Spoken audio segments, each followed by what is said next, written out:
पहले बिल्कुल शुभी, देखिए इस वक्त की आपको बड़ी खबर बताएं, जहां चिराग पासवान ने 29 में से 27 उम्मीदवारों को सिंबल दे दिया। इस वक्त की बड़ी खबर सामने आ रही है, जहां एलजेपी-आरवी की 29 में से 27 सीट तय हो गई है। चिराग ने उम्मीदवारों को सिंबल दिया। 2 सीट पर बातचीत चल रही है। महुआ और चकाई पर बातचीत जारी है। 4 उम्मीदवारों को सिंबल दिए जा चुके हैं। किन किन उम्मीदवारों को कहां से सिंबल दिया गया, चलिए वो भी आपको बताते हैं। गोविंदगंज की बात कर लें तो राजू तिवारी को वहां से एलजेपी-आरवी की तरफ से सिंबल दिया गया। गरका से सीमांत मृणाल को, साहेबपुर कमाल से सुरेंद्र विवेक को, बकरी से संजय पासवान को, ओबरा से प्रकाश। चलिए रुचिका पूरी जानकारी अपने दर्शकों को देंगे, लेकिन इससे पहले न्यूज 18 संवाददाता विनीता मिश्रा लगातार हमारे साथ बनी हुई है। विनीता, ये बताइए कि जो नाम तय किए गए हैं, अब तक 4 नामों की चर्चा हो रही है, 4 से 5 नाम और कुछ नाम भी आने अभी बाकी है। पूरी विस्तृत जानकारी दें इन नामों को लेकर और साथ ही बताएं कि किन किन लोगों को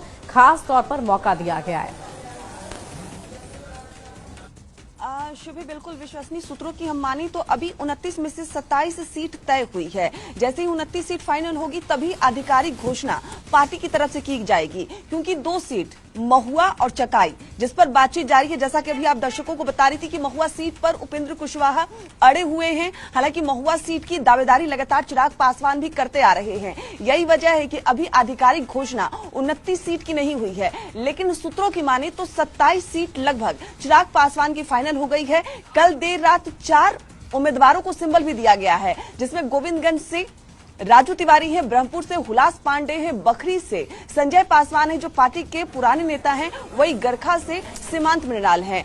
बाकी जो नाम है उम्मीदवारों की वो धीरे धीरे सामने आ रहे हैं, जिसमें मखदूमपुर से रानी कुमारी का जिक्र हो रहा है। अलग अलग जो सीट है उस पर अलग अलग उम्मीदवारों के नाम अभी सामने आ रहे हैं, लेकिन अभी आधिकारिक रूप से कोई भी घोषणा नहीं हुई है। 27 सीट जो सूत्रों के हवाले से सामने आए हैं ये लगभग फाइनल है, यानी जब आधिकारिक घोषणा होगी तो उन आधिकारिक घोषणा में ये तमाम सीट चिराग पासवान को मिल सकती है। लेकिन 2 सीटों पर अभी भी पेच फंसा हुआ है, जिसमें महुआ पर जहां उपेंद्र कुशवाहा और चिराग पासवान दोनों अड़े हुए हैं। हालांकि अब देखना होगा, क्योंकि आज दिल्ली में ये भी जानने की कोशिश करूंगी कि पिछले बार एलजेपी-आरवी को अलग से चुनाव लड़ी थी पिछली बार चिराग पासवान की पार्टी, तो जिन जिन उम्मीदवारों को पिछली बार 2020 में टिकट दिया गया था, क्या उन्हें रिपीट किया जा रहा है या कुछ नए नाम पर भी डिस्कशन चल रहा है?